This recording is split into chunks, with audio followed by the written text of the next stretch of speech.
Bismillahirrahmanirrahim. Assalamualaikum warahmatullahi wabarakatuh. Alhamdulillah.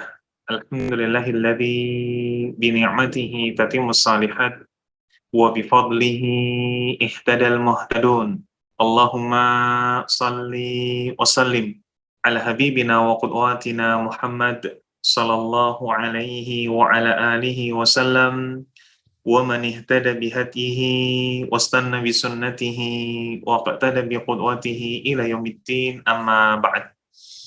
Alhamdulillah, ikhwatan iman, ahbakumullah, para jamaah sekalian, saudara-saudariku yang mencintai sunnah dan dicintai oleh Allah Azza wa Jal. Kembali kita lanjutkan majelis fiqih kita, yang mana pada pertemuan terakhir kita membahas tentang salat jamaah. Insya Allah pertemuan di sore hari ini kita akan membahas tentang salat qasar, yakni salatnya musafir.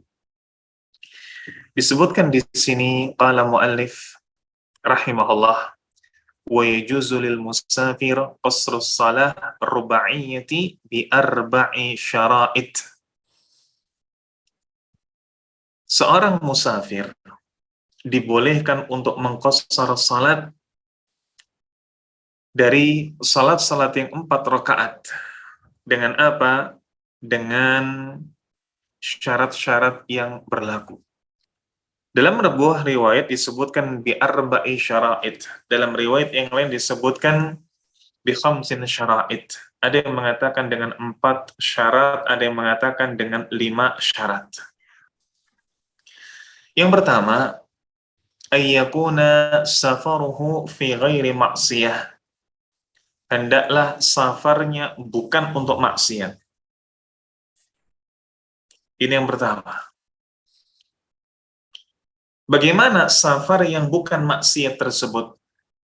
Safar yang memang hukum asalnya mubah, bukan safar yang kemudian dijadikan niatnya untuk na'udzubillah mencuri, korupsi, kabur dari sebuah kejahatan dan lain sebagainya. Bukan. Atau safar ketika kemudian pada kasus yang terjadi saat Ramadan, safar karena ingin menghindari puasa, safar karena kemudian ingin jima suami istri, maka bukan yang demikian.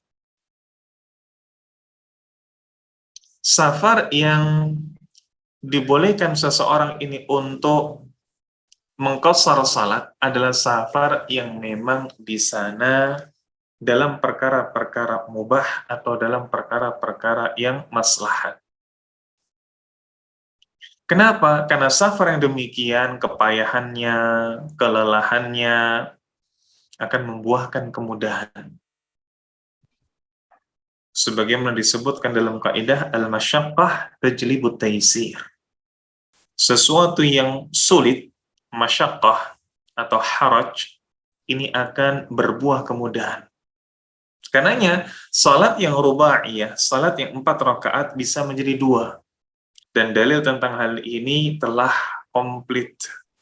Baik itu di dalam Al-Quran, di dalam sunnah, ataupun di dalam ijma'.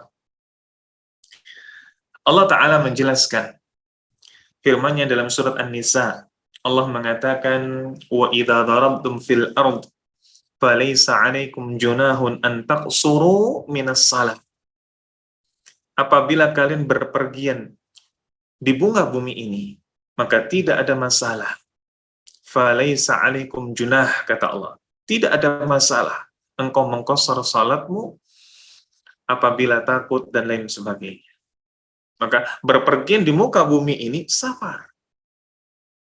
Berpergian di muka bumi ini safar. Dalam Bukhari dan Muslim, muttafaqun alaih, disebutkan bahwa Abdullah bin Mas'ud radhiyallahu an mengatakan, "Shalaitu ma'a Rasulillah sallallahu alaihi wasallam rak'atain. Aku salat bersama dengan Nabi sallallahu alaihi wasallam 2 rakaat. Wa ma'a Abi Bakar rak'atain wa ma'a Umar rak'atain. Begitu pula salat bersama Abu Bakar 2 rakaat, salat bersama Umar 2 rakaat.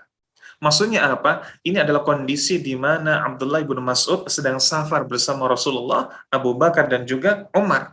sehingga mengqashar salat yang 4 menjadi 2. Disebutkan pula dari sahabat yang lain, ini dari sahabat Ibnu Umar. Beliau mengatakan, safartu ma'a Rasulillahi sallallahu alaihi wasallam wa Abi Bakar wa Umar. Aku pernah bersafar bersama dengan Rasulullah sallallahu alaihi wasallam, Abu Bakar dan Umar radhiyallahu anhum.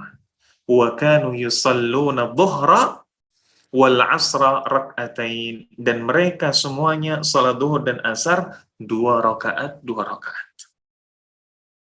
Ini dalilnya. Sehingga safar yang memang dibolehkan untuk mengqashar, safar yang benar-benar safar. Tidak mungkin Rasulullah Shallallahu Alaihi Wasallam, Abu Bakar dan Umar safarnya mereka untuk maksiat, tidak mungkin. Maka jangan sampai kemudian safar ini maksiat, lalu kemudian di tengah-tengah maksiat dia minta keringanan, minta rukhsah. Sehingga kalau kemudian safar yang wajib seperti haji, membayar hutang dan semisalnya, ini boleh. Atau safar yang sunnah seperti apa? Seperti umrah yang kesekian kalinya, ziarah, silaturahim. Ini boleh, silakan.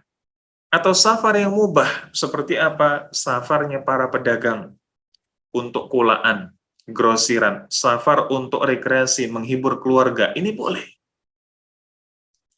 Tapi kalau kemudian safar yang maksiat, seperti safar dalam rangka yang bid'ah, khuruj misalkan, atau untuk kemudian sholat di masjid yang disengaja mengunjungi masjid selain 3 masjid, yakni Masjidil Haram, Masjid Nabawi, dan juga Masjidil Aqsa. Safar yang terlarang. Maka yang demikian ini tidak boleh qashar. Tidak boleh qashar. Sebagian ahlul ilm juga memberikan contoh. Di antara safar yang terlarang di zaman dahulu adalah safarnya budak yang melarikan diri dari tuannya. Ini. Atau safarnya seseorang yang melarikan diri dari hutangnya. Ini termasuk safar maksiat. Maka tidak boleh qashar. Taib. Dan disebutkan di sini syarat yang kedua, wa an takuna masafatuhu 16 farsakhan. Hendaklah safarnya itu sejauh 16 farsakh. 16 farsakh. Ini adalah tolok ukur safar yang disebutkan oleh para ulama, dalam hal ini yakni Al-Qadhi Abu Syuja, dengan tolok ukur jarak. Pernah kita bahas bahwa tolok ukur safar ini bermacam-macam. Ada di sana tolok ukur berupa jarak. Ada di sana tolok ukur berupa waktu tempuh. Kalau jarak maka 16 farsakh. Kalau dikonversikan ke mil, 48 mil. Kalau dikonversikan ke kilometer, kurang lebih sekitar 80. Ada tolok ukur di sana waktu tempuh 1 hari 1 malam.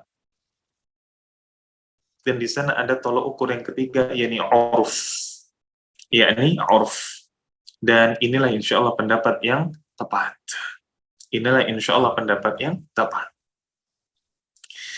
Baik. Ikhwatal iman, ahbakumullah. Para jamaah sekalian, saudara-saudariku yang mencintai sunnah dan dicintai oleh Allah Azza wa Jal. Berikutnya, disebutkan pula, wa ayyakuna muaddiyan lis-salati ruba'iyah wa ayyanwiyal qasra ma'al ihram. Dalam sebuah riwayat disebutkan, hendaklah kemudian safarnya ini safar yang ia melaksanakan 4 rakaat tersebut di waktunya dan diniatkan qashar pada saat takbiratul ihram. Dia salat zuhur, salat asar. dia mengqasar di antara dua waktu itu. Dan dia berniatnya saat takbiratul ihram. Salat yang diqasar ini harus pada waktunya, bukan salat qadha. Ada orang, yakni musafir. Musafir yang notabennya apa? Notabennya ia bangunnya ketiduran sampai kesiangan. Yang mestinya bangun jam 4, setengah 5, ia kebablasan sampai setengah 6. Kalau kata orang, subuh wis dicucuk pitik. Maka salatnya orang yang ketiduran, salatnya orang yang lupa, kapan? Hina yatadzakkar, ketika dia ingat. Maka kalau dia dalam kondisi seperti ini, dalam kondisi dia qadha salat, tidak boleh di sana ada qasar. Begitu pula misal ada seseorang yang dia safar, lalu dia salat asarnya ketiduran sampai maghrib, tidak bisa dia dijamak. Karena apa? Karena bukan di tempatnya, bukan di waktunya. Ini. Nah, perlu diketahui, ikhwatal iman, ahbakumullah. Ketika membahas tentang syarat-syarat qasar, syarat-syarat qasar, sebagian ulama memberikan syarat selain dari apa yang dinukilkan oleh beliau Al-Qadhi Abi Syuja',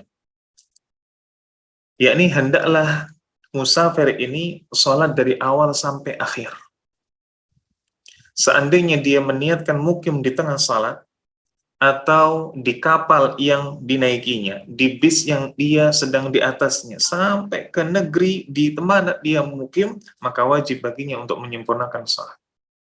Maka wajib baginya untuk menyempurnakan salat. Nah, di antara syarat yang disebutkan pula dalam Abu Syuja' rahimahullah, wa yajuzu lil musafir ay yajma'a baina dhuhri wal 'asr wa baina al maghrib wal isya' fi waqtin ayyuhuma sa'a. Boleh seorang musafir ini apa? Boleh seorang musafir ini menjamak pula antara zuhur dan asar, atau antara maghrib dengan isya di salah satu dari waktu keduanya. Di salah satu dari waktu keduanya. Nah, poin berikutnya, di antara yang disebutkan tentang salatnya musafir, yakni hendaknya orang yang safar ayyanwiyal qasr ma'al ihram. Dia berniat qasar tadi ketika sedang takbiratul ihram, lalu kemudian wa alla yatimma bimuqimin wa alla yu'tamma bimuqimin. Hendaklah dia tidak bermakmum dengan orang yang mukim. Orang yang mukim tidak menjadi makmum. Orang yang mukim tidak menjadi makmum. Karena dia qasar. Apakah yang kemudian demikian ini boleh? Yang demikian ini tidak ada qaul, tidak ada khilaf di kalangan para ulama. Ada khilaf di kalangan para ulama. Sebagian mengatakan boleh kita mau qasar tapi bermakmum kepada imam yang mukim. Tapi pendapat ini lemah. Kalau sebaliknya baru boleh. Kita ini mukim bermakmum kepada imam yang musafir. Ini boleh. Sehingga misal ketika di sana salat zuhur 4 rakaat, imamnya yang kita tunjuk karena mungkin dia qari', karena mungkin dia fasih, karena mungkin dia alim, kita minta dia jadi imam. Dan dia salatnya qasar. Salat zuhur, maka di rakaat kedua tasyahud dia langsung salam. Sementara makmum lanjut salatnya. Sementara makmum lanjut salat. Maka yang demikian boleh, tapi tidak sebaliknya. Dan ini pendapat yang kuat. Ini pendapat yang kuat. Nah,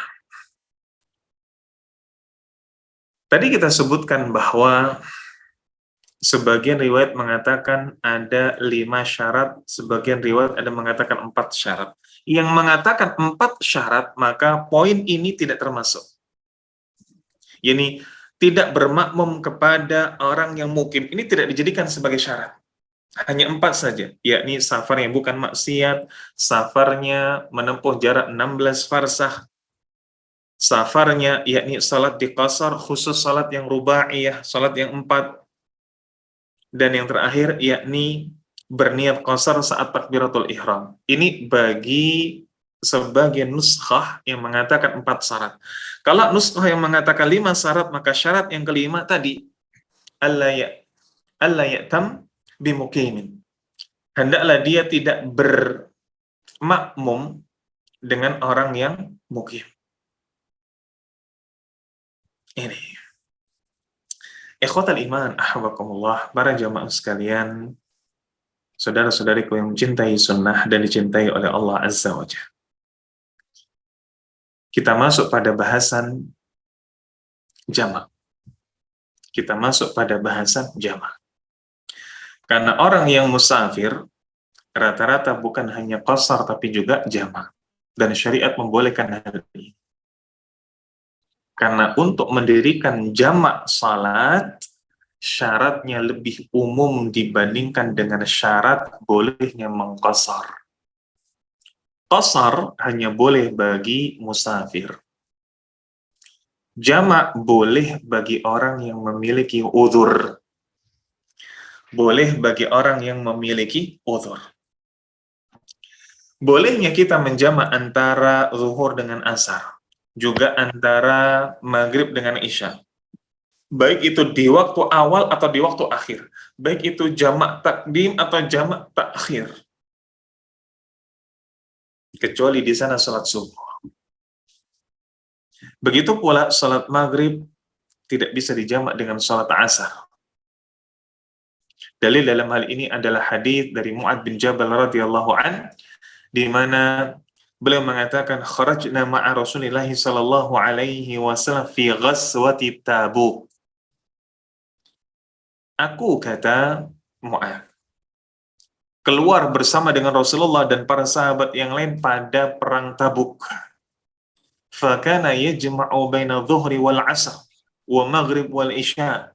Beliau sallallahu alaihi wasallam menjamak antara zuhur dan asar, maghrib dan isya. Fa akhkhara as-salah yawman thumma kharaja fa shalla dhuhra wal asr jami'an. Suatu hari beliau mengakhirkan salat. Lalu kemudian beliau menjamak salat zuhur dan asar. Beliau masuk. Kemudian beliau keluar menjamak salat maghrib dan isya. Bagaimana maksudnya?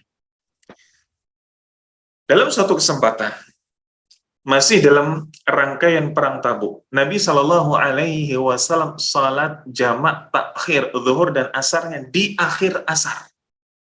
Di akhir asar. Di akhir asar menjamak antara zuhur dan asar. Kemudian beliau masuk. Masuk kemana? Masuk ke tenda beliau. Tidak lama kemudian masuk waktu maghrib, beliau keluar lalu menjamak salat maghrib dan isya. Ini maksudnya. Apakah boleh demikian? Boleh. Ini sekaligus dalil. Ini sekaligus dalil bagi para wanita tatkala hendak mengakhirkan salat qaddarullah haid. Maka ketika haidnya selesai tidak perlu dimengqadha. Dia ingin mengakhirkan zuhur jam 14 maksudnya, jam 2.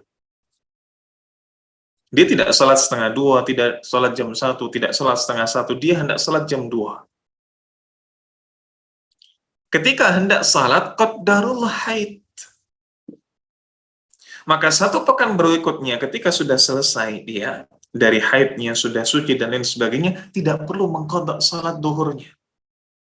Dengan alasan, kan menunda-nunda sampai jam 14 maksudnya.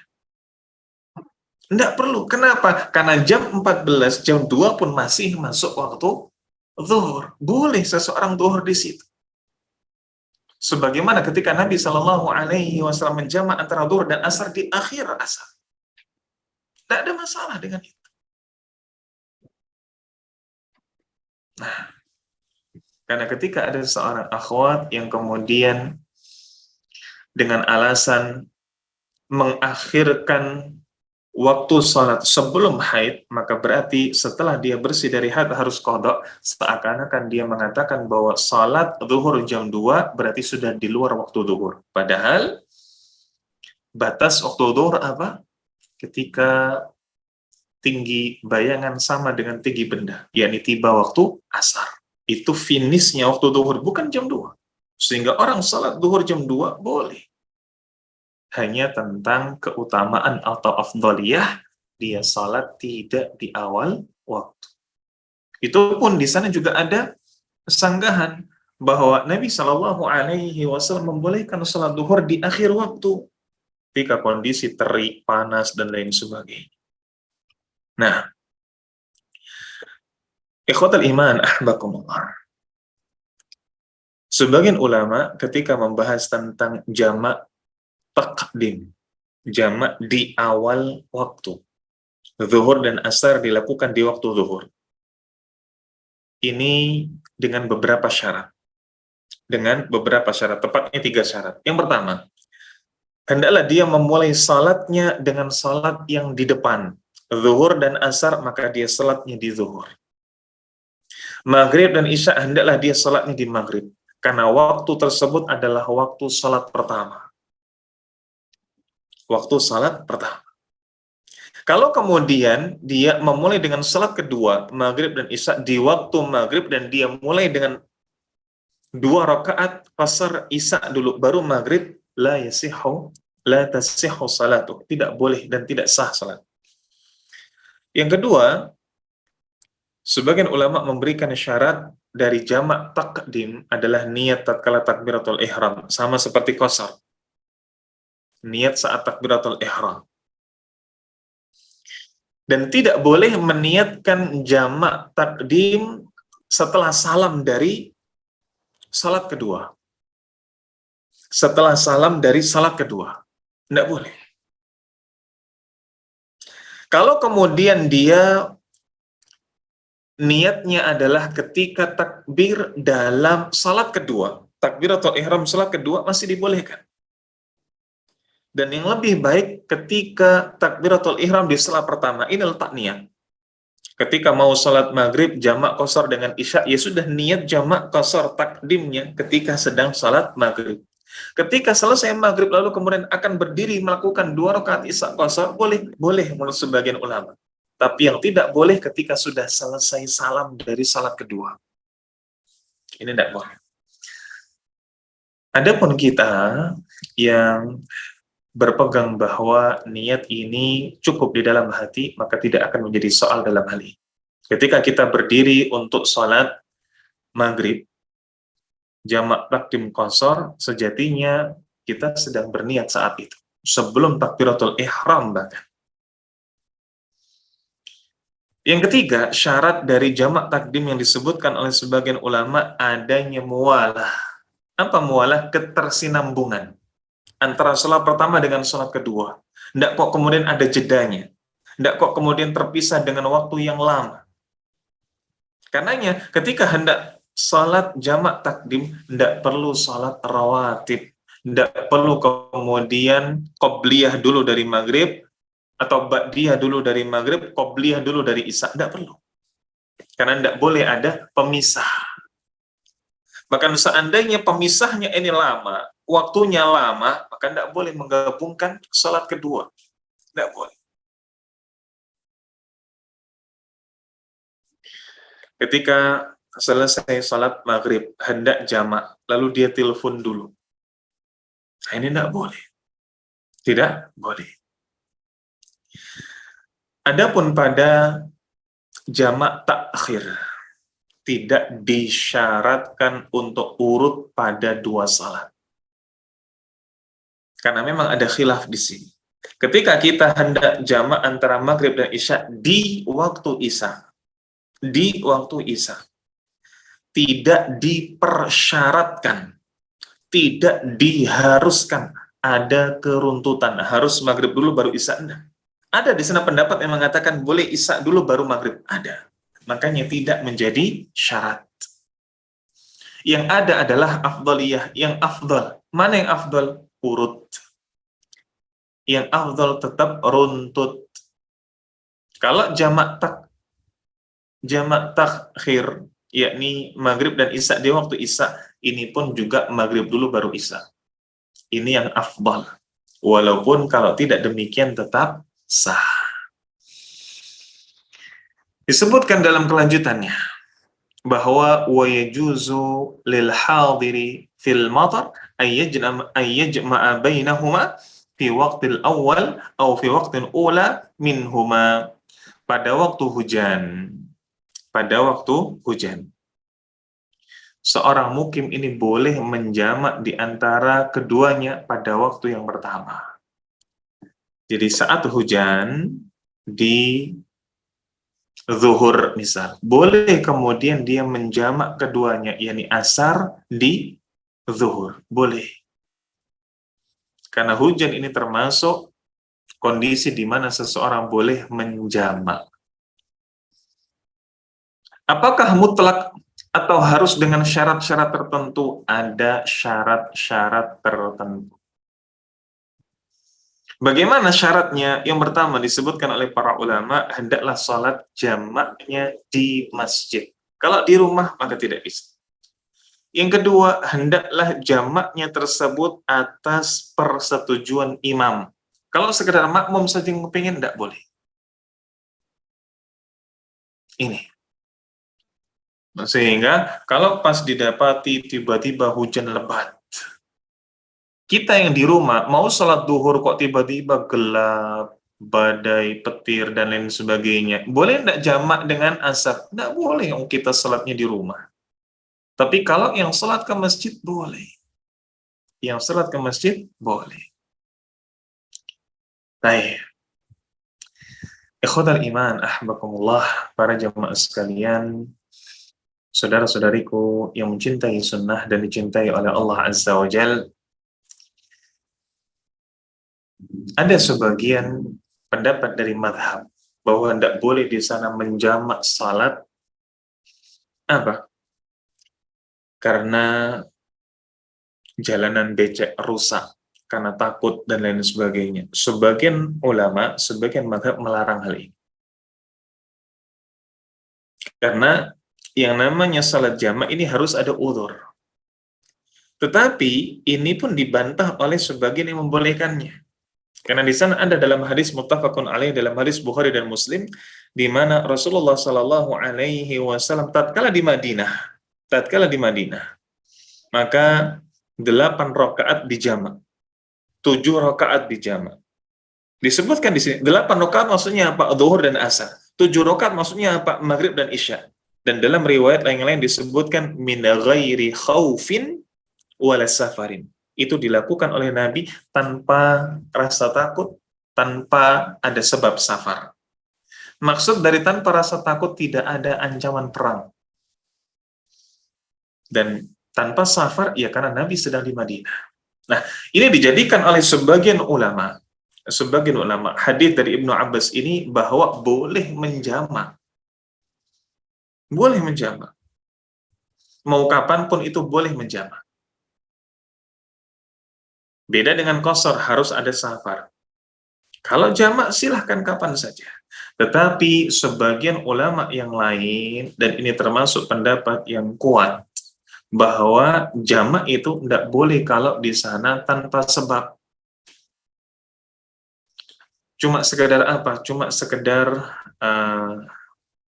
jalanan becek, tidak bisa ke masjid. Ini tidak boleh kok kemudian jamak. Ini menurut pendapat ulama. Ini menurut pendapat sebagian ulama. Nah, wallahu a'lam bishawab. Ini pembahasan kita berkaitan dengan apa? Pembahasan kita berkaitan dengan yakni salat yang musafir, yakni qasar dan juga jamaah. Insya Allah di pertemuan mendatang kita akan masuk pada bahasan salat Jumat. salat Jumat. Wallahu a'lam bissawab. Kalau ada pertanyaan, tafadhol. Ya, alhamdulillah, jazakallahu khairan kepada Ustadz Abu Rashid Ar-Rasyid atas materi yang telah disampaikan. Silahkan bagi para peserta kajian yang ingin bertanya bisa langsung open mic atau chat Zoom atau di live YouTube. Ya, kemudian ada yang bertanya, silahkan. Ada yang mengangkat tangan, Firly, silahkan mau bertanya. Baik, bismillah. Assalamualaikum warahmatullahi wabarakatuh. Waalaikumsalam warahmatullahi wabarakatuh. Ustadz Ahwan, Ana izin bertanya. Sebelumnya Ana ingin meyakinkan lagi, mungkin Ana tadi agak kurang paham tentang perkara orang yang safar boleh menjadi imam bagi yang mukim, sementara sebaliknya orang yang mukim tidak boleh menjadi imam bagi yang safar. Benar begitu, Ustadz? Nah, ahsanta. Ini baik. pendapat yang tepat. Baik, jazakallahu khairan, alhamdulillah. Nah, yang kedua tadi perkara yang mengenai mengakhirkan sholat zuhur bagi seorang akhwat qadarullah lalu mendapatkan haid. Nah, apakah dia tidak berdosa karena sesungguhnya dia sudah berkewajiban sholat pada saat sholat zuhurnya sudah masuk waktunya. Sementara yang bersangkutan tidak mengerjakan karena mengakhirkan, tidak menyegerakan begitu. Apakah ini tidak menjadi tetap ada kewajiban bagi yang bersangkutan dan sehingga dia dianggap meninggalkan sholat pada saat hari itu? Jazakallahu khairan. Nah, Masya Allah. Wa iyyakum. Jazakallahu khairan. Alhamdulillah wassalatu wassalamu ala Rasulillah wa ala alihi wa sahbihi wa mawalah wa la hawla wa la quwwata illa billah. Bagaimana ketika di sana ada seorang akhwat yang dia mengakhirkan salat jam 14, jam 2. Ketika hendak ambil air wudhu, qadarullah apa? Haid. Apakah kemudian dia tidak berdosa karena hal ini? Kita katakan, apakah dia mengetahui bahwa dia akan haid saat itu juga? Apakah dia mengetahui bahwa dia akan haid jam 14.01? Dia tidak mengetahui. Dan itu di luar sama sekali apa? Kehendak dan kuasanya. Karenanya, memang di sini ada silang pendapat di kalangan para ulama. Ada yang mengatakan bahwa kelak ketika dia sudah selesai haid, berarti sudah suci, dia mengqadha. Tapi di sana ada pula pendapat yang mengatakan tidak perlu qadha. Dan wallahu a'lam bishawab, ini insya Allah pendapat yang kuat dan Anda berpijak dengannya. Kenapa demikian? Karena sejatinya ketika dia mengakhirkan salat dan dia mau salat jam 14.01, sejatinya masih dalam waktu salat zuhur. Dia dikatakan berdosa ketika kemudian itu sudah dilewat waktu salat zuhur. Berdosa dia. Berdosa dia karena dia sengaja meninggalkan salat zuhur.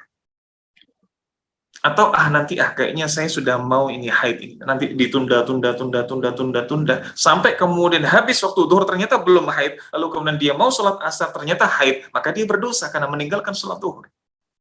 Tapi dia hendak salat zuhur jam 14 dan masih ada waktu. Sebagaimana kita pernah bahas tentang waktu-waktu salat, kapan berakhirnya waktu salat zuhur? Ketika dhil, yakni bayangan sepanjang dengan benda, ketika masuk waktu asar. Belum waktu asar, maka dia masih bisa salat zuhur. Kalau kemudian dikatakan dia berdosa, berdosa karena apa? Karena dia tidak salat, dia masih salat. Dia bahkan sedang mau salat. Dan itu masih masuk waktu zuhur. Dia berdosanya kenapa? Karena menunda-nunda. Nah, tentu saja kalau berdosa karena menunda ini bukan dikatakan sebagai apa? Bukan dikatakan sebagai dosa yang setimpal sama seperti meninggalkan sholat. Makanya kita katakan tadi, kalau dikatakan afdalnya gimana? Ya segera sholat. Tapi apakah kemudian dia berdosa sehingga dia harus qadha? Tidak. Karena apa? Karena dia hanya menunda salat. Yang ketika hendak salat qadarullah haid, yang tanpa dia memiliki kendali atas hal tersebut. Kalau mengatakan bahwasanya dia berdosa karena dia tidak salat, seakan-akan mengatakan jam 2 sudah tidak lagi waktu salat zuhur. Dan ini jelas pernyataan yang azim, pernyataan yang berat. Nah, wallahu a'lam bishawab. Ahwan Ustadz, boleh satu lagi, Ana ada yang terlewat. Nah, tafadhol. Ya, sekiranya menjamak sholat karena ada keperluan yang sifatnya duniawi, artinya pergi ke pasar begitu Ustadz. Karena semisal pada saat musim dingin, di sini jarak waktu sholat antara sholat yang satu dengan sholat yang lainnya sekitar 1,5 jam sampai dengan 2 jam maksimal. Nah, sehingga sekiranya sholat zuhurnya itu waktunya masuk pukul 12, maka pukul 2 siang sudah waktu asar, dan pada pukul 4:30 itu sudah maghrib. Nah, apabila kami ada keperluan sehingga kami harus pergi di setelah waktu zuhur karena kami mengutamakan sholat zuhur, yang mana artinya setelah sholat zuhurnya selesai tentu sudah lewat dari pukul 12, sehingga urusan kami belum selesai sampai dengan habis waktu asar.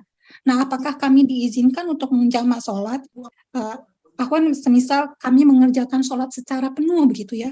Karena untuk sholat zuhur yang secara lengkap itu 12 rakaat itu waktunya sangat lama ya Ustadz. Artinya ada 4 rakaat sunnahnya di awal dan 4 rakaat yang di akhir, sementara sholat zuhurnya juga 4 rakaat, sementara sholat asarnya juga demikian, ada 4 sunnah, itu tentu banyak waktunya gitu. Ini apakah diizinkan yang demikian gitu? Jazakallah khairan. Baik. Alhamdulillah, wassalatu wassalamu ala rasulillah wa ala alihi wa sahbihi wa mawalah wa la hawla wa la quwwata illa billah. Bolehkah kemudian kita menjamak salat karena uzur duniawi, uzur yang sifatnya dunia? Seperti yang kita sampaikan tadi, tentang menjamak salat ada khilaf di kalangan para ulama, dan masing-masing punya dalil. Tadi kita nukilkan bagaimana hadis dari Ibnu Abbas radhiyallahu anhu, bahwa Nabi Shallallahu Alaihi Wasallam tatkala di Madinah salat 8 rakaat, salat 7 rakaat, min ghairi khaufin wala safarin, tanpa ada khauf, tanpa ada safar. Salat 8 berarti zuhur asar, salat maghrib berarti, atau salat 7 rakaat berarti maghrib isya, tanpa ada khauf, tanpa ada tekanan, tanpa dalam perang yang berkecamuk atau ancaman dari perang itu sendiri, tanpa kemudian safar. Ini dalil yang membolehkan bahwa safar silahkan, atau afwan, jamak silahkan. Ini pula yang kemudian dipakai dalil oleh orang-orang yang afwan. Nah, ketika nikah, lalu kemudian walimatul ursnya nabrak waktu sholat, dan dia penuh dengan make up, apalagi dia pilih make upnya yang apa? Dia pilih make upnya yang waterproof misalkan, sehingga dia tidak bisa wudhu di sana, sehingga dia jamak sholat gara-gara walimah.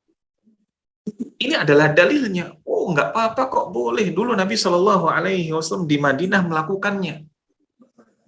Yakni apa? Yakni salat 8 rakaat, salat 7 rakaat tanpa ada khauf, tanpa ada safar. Ini dalilnya. Tetapi kita perlu melek pula, kita perlu membuka mata pula, di sana ada para ulama yang tegas mengatakan tidak boleh. Jamak ini hanya bagi udhur saja, yang punya udhur. Yang punya udhur. Dan yang dikatakan udhur ini bukan sesuatu yang sifatnya rutin. Bukan sesuatu yang sifatnya rutin. Bukan pula sesuatu yang bisa diprediksi. Walimah ini bisa diprediksi, kita yang ngatur waktunya. Sesuatu yang sifatnya rutin, seperti apa? Seperti kemacetan di ibu kota, misalkan di kota-kota padat, Jakarta misalkan. Setiap hari rutin, jam pulang kantor, maghrib, isya, selalu padat. Maka kemudian dijamak. Ini tidak disebut dengan utur, karena apa? Rutin. Walimah tadi tidak disebut utur, karena apa? Kita bisa atur waktunya. Kita bisa atur waktunya. Sehingga para ulama yang kemudian mengatakan tidak boleh jamak tanpa ada udzur adalah benar-benar udzur syar'i, yang di sana faja'atan, bukan rutin, tiba-tiba safar, lalu pulang safarnya kondisi capek sekali, mata sudah ngantuk, bahasa kita mungkin mata nih sudah lengket sekali rasanya, pengen tidur. Datangnya apa? Datang sampai rumah di waktu asar, Tadi asarnya sudah dengan zuhur di jamak qasar waktu perjalanan sampai rumah menjelang maghrib. Lalu dia sholat maghrib, dia jamak. Karena dia tahu batasan dirinya, dia ngantuk sekali, capek, rasanya ingin tidur. Boleh yang demikian, karena safarnya bukan sebuah rutinitas. Nah, kembali kepada tadi, bagaimana kalau itu rutinitas? Kalau rutinitas, jangan. Dan ini pendapat yang paling ahwab, pendapat yang paling hati-hati. Bukan, Ustaz. Kalau itu karena Bukan seperti itu. tinggalnya anti di sana, di musim-musim tertentu yang anti bisa prediksi, maka jangan. Lalu bagaimana kalau waktunya panjang? Dahulukan yang wajib. Dahulukan yang wajib. Ketika dalam kondisi normal, bisa. Alhamdulillah, untuk kemudian 4 rakaat qobliyah dhuhur, 4 rakaat ba'diyah dhuhur, dengan dalil, Masya Allah, diharamkan padanya api neraka dan dibuatkan oleh Allah rumah di surga. Zain, bagus sekali. Tapi ketika di kondisi tertentu, katakanlah ada kesibukan, sementara waktu dhuhr dan asar ini mepet, ya sudah. Dalam kondisi demikian, jauh lebih mending mendahulukan yang wajib dibanding bermudah-mudahan menggapai rukhsah, dibanding bermudah-mudahan menggapai apa? Keringanan. Yang mana keringanan ini sendiri ada silang pendapat di kalangan para ulama. Karena yang kita katakan, yang paling ahwat, yang paling hati-hati, dahulukan yang wajib dan hindari untuk rukhsah. Wallahu a'lam bissawab.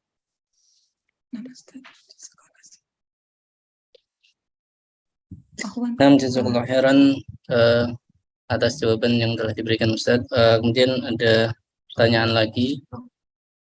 Ustadz Afwan izin bertanya, penjelasan tentang jamak tadi kan pada pembahasan sholat fardu.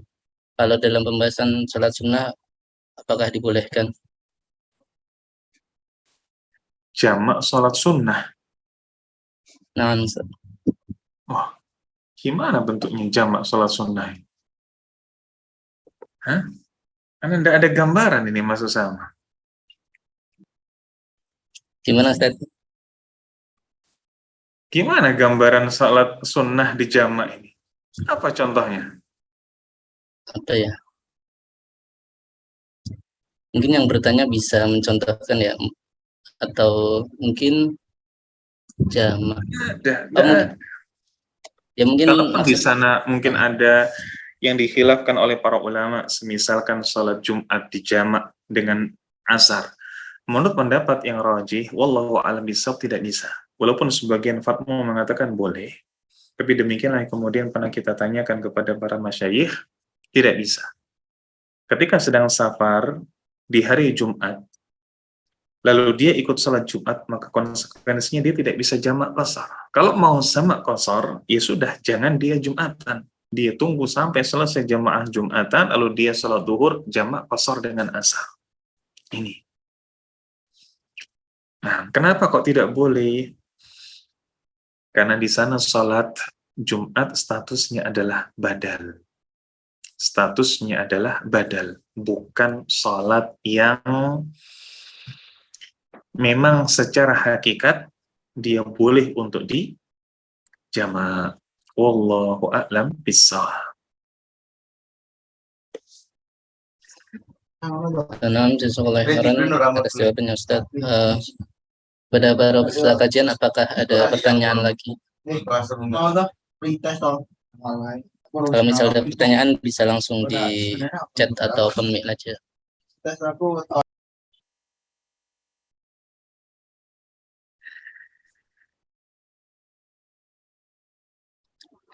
Ahwan host boleh bertanya lagi tidak ya?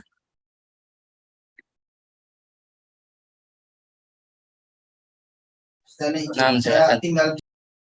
Baik. Sekarang kasiran. Ustadz Ahwan, di sini kami pernah menghadiri kajian di salah satu masjid salaf, masjid sunnah. Lokasinya agak jauh tapi masih reachable, masih bisa tercapai begitu. Tapi karena masjid sunnah atau masjid salaf di kota ini tidak banyak, sehingga jamaahnya yang datang dari berbagai tempat yang jauh. Nah, pada saat musim dingin, yang mana malamnya sangat pendek, setelah kajiannya setelah asar dan berakhir pada waktu maghrib. Lalu pada saat ahwan pada musim panas ya, musim panas itu siangnya panjang, malamnya pendek. Nah, kajiannya pada asar sampai dengan maghrib. Lalu pada saat selesai sholat maghrib, imam sholatnya langsung takbir lagi untuk memimpin sholat isya. Karena mungkin pertimbangannya jamaahnya kalau pulang jauh sampai di rumahnya sudah sangat larut, tentu sangat melelahkan. Biasanya itu sudah pukul lewat 10 malam karena sholat isya biasanya masuknya pukul 10.30 lebih dan pada pukul 2 pagi sudah masuk waktu subuh, Ustadz. Artinya yang demikian termasuk yang dibolehkan atau bagaimana ya Ustadz? Jazakallahu khairan. Baik. Alhamdulillah wassalatu wassalamu ala Rasulillah wa ala alihi wa sahbihi wa mawalah wa la hawla wa la quwwata illa billah. Apakah ketika di malam yang pendek, di musim tertentu seperti tadi dikatakan di musim panas, di sebagian negara Eropa, siangnya panjang, malamnya pendek. Maka ketika harus menempuh perjalanan yang cukup jauh, lalu setelah sholat maghrib dijamak dengan isya. Dijamak dengan isya. Kalau kemudian jamaknya ini dengan illah safar, dengan illah perjalanan yang jauh, maka tidak ada masalah. Bahkan seandainya kemudian dia qasar, tidak ada masalah. Tapi bagaimana kalau dia jamaknya dengan illah yang lain, dengan sebab yang lain? Semisalkan apa? Semisalkan dengan kajian, yang mana kajian ini bukan sesuatu yang rutin. Bukan sesuatu yang rutin. Seperti yang tadi kita sampaikan, kalau itu sesuatu rutin tidak bisa dikatakan sebagai uzur. Seperti contoh yang mungkin lebih mudah dicerna, ketika mungkin saudara-saudara kita di Jakarta dengan kepadatan, khususnya di titik-titik rawan macet, yang kalau kemudian keluar kantor jam 5 sampai rumah pasti sudah habis isya, pasti sudah habis maghrib. Kalau ini sebagai rutinitas tidak boleh dia jamak, karena tidak ada udzur di situ. Udzur tidak bisa dengan kerutinan. Nah, kalau kemudian jamaknya maghrib dengan isya ini karena alasan ada kajian dan itu bukan rutin.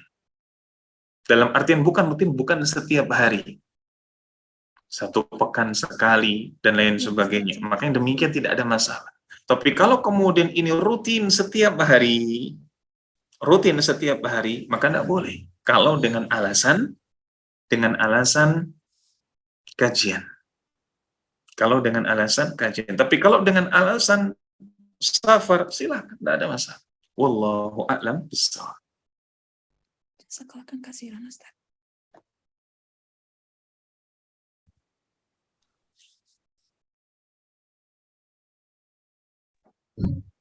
Nah, jazakallahu khairan Ustaz.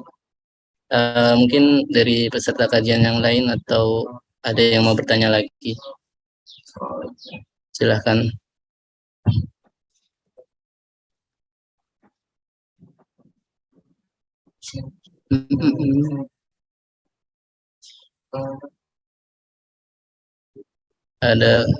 Ada pertanyaan Ustaz. Afwan Ustaz izin bertanya, mana yang lebih afdal bagi seorang musafir? Apakah dia mengqashar salatnya atau melengkapi salatnya? Artinya nggak diqashar Ustaz. Baik. Alhamdulillah wassalatu wassalamu ala Rasulillah wa ala alihi wa sahbihi wa mawalah wa la hawla wa la quwwata illa billah. Mana yang paling tepat bagi musafir? Dia mengqashar salat atau menyempurnakan salat? Dalam kondisi demikian ini, kita ingin nukilkan sebuah hadis yang dinukilkan oleh Imam Ahmad pada musnadnya. Nabi Shallallahu Alaihi Wasallam menjelaskan hakikat salat qashar. Beliau mengatakan tilkas sadaqah, itu adalah sadaqah. Dari siapa? Dari Allah Azza wa Jalla. Faqbalu tilkas sadaqah, maka terimalah sadaqah itu. Jadi rukhsah berupa qasar sejatinya adalah bentuk sedekahnya Allah kepada kita. Faqbalu tilkas sadaqah, maka terimalah sedekah dari Allah itu. Makanya sebagian ulama mengatakan bahwa ketika di sana ada rukhsah, ada keringanan, atau mungkin sering pula kita bahasakan ada fasilitas yang bisa diambil, lalu tidak diambil, sebagian ulama di antaranya Hanafiyah dan lain sebagainya mengatakan termasuk kibar, termasuk bagian dari kesombongan. Ada rukhsah, ambil. Toh juga rukhsah ini tidak akan datang dalam sesuatu yang rutin. Rukhsah ini kan ada karena sesuatu yang jarang, sesuatu yang sifatnya masyaqqah, sesuatu yang sifatnya udzur. Tayamum, apakah mungkin tayamum terus? Enggak. Defaultnya ada air di sana. Qasar, apakah mungkin dia qasar terus? Enggak, pasti seseorang mungkin. Maka ketika dalam kondisi yang jarang seperti ini, dan ini disebutkan dalam riwayat ini adalah bentuk sedekahnya dari Allah, faqbalu tilkas sedekah, terimalah sedekah tersebut, maka sebagian ulama mengatakan orang yang menolak rukhsah, tidak mengambil rukhsah adalah orang yang sombong. Maka menurut hemat ana, walaupun tentu saja di sini pasti ada maqal, pasti ada kalam dari para ulama, perkataan dari para ulama, tetapi saran atau hemat ana, kalau di sana sedang safar, terima, ambil. Apa? Ambil rukhsah untuk qasar tersebut. Tapi saya kuat Ustaz, saya nggak capek kok. Taib. Maka kekuatan Anda, power Anda bisa digunakan untuk yang lainnya. Apa itu? Di sana ada ibadah saat safar. Perbanyak doa. Energi yang luar biasa tadi gunakan untuk berdoa. Jangan kemudian ketika apa? Ketika safar, dikasih rukhsah, tidak ambil rukhsah, lalu energi yang ada dipakai untuk jepret-jepret, selfie, ngevlog, hi guys, dan lain sebagainya. Subhanallah. Pakai kemudian di sana energi itu untuk hal-hal yang lain yang memang diberikan oleh Allah saat safar. Banyak doa, doakan orang lain, dan lain sebagainya. Wallahu a'lam bishawab. Nah, Jazakallah khairan Ustaz. Mungkin bagi para peserta kajian ada pertanyaan lagi. Mungkin sebagai pertanyaan terakhir kalau ada.